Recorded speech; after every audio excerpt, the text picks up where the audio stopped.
Oke teman-teman semuanya, pernahkah teman-teman kepikiran ingin punya server AI pribadi yang bisa digunakan tanpa internet? Di sini saya akan bahas seputar Project Nomad. Teman-teman bisa langsung ketik saja di Google dengan kata kunci GitHub Nomad ya. Project Nomad ataupun Node for Offline Media Archive and Data merupakan platform open source yang menggabungkan berbagai layanan offline ke dalam satu server. Yang di dalamnya teman-teman bisa menjalankan AI lokal menggunakan Olama, menyimpan Wikipedia offline, kemudian peta offline, kemudian media pembelajaran serta dokumen hingga berbagai aplikasi yang tetap bisa digunakan meskipun tidak ada koneksi internet sama sekali. Alasannya karena semua data diproses di perangkat sendiri ya, dan privasi lebih terjaga dan sangat cocok untuk home lab ataupun sekolah ataupun kantor ataupun daerah terpencil ataupun sebagai server cadangan saat koneksi internet bermasalah. Lalu pertanyaannya, butuh spek PC ataupun laptop seperti apa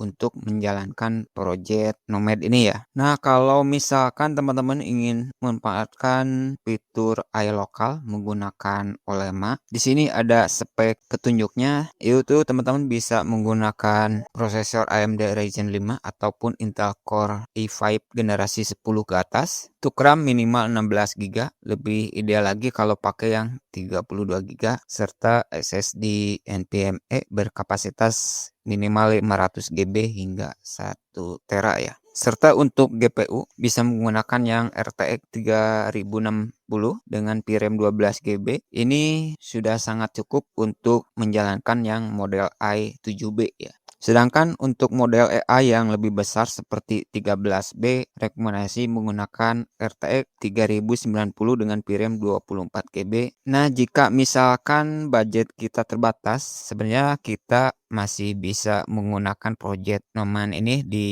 seperti di Intel Core 5 yang generasi keempat ya, minimal generasi keempat dengan RAM 8 GB sampai 16 GB. Untuk SSD-nya minimal 256 dan untuk GPU bawaan juga masih layak untuk menjalankan layanan offline seperti Wikipedia, peta, dokumen, dan media pembelajaran. Hanya saja untuk AI-nya seperti menggunakan yang 7B ataupun 13B memang tidak akan bisa ya dan tidak akan kuat. Kalau ingin menggunakan AI mungkin masih bisa menggunakan model yang lebih ringan. Jadi teman-teman tinggal sesuaikan saja dengan spek ataupun dengan kebutuhan ataupun dengan anggaran yang teman-teman miliki. Kalau misalkan hanya ingin server offline dengan PC bekas dan untuk pembelajaran saja, misalkan untuk sekolah sebenarnya sudah cukup menggunakan spek yang minimal seperti ini sih.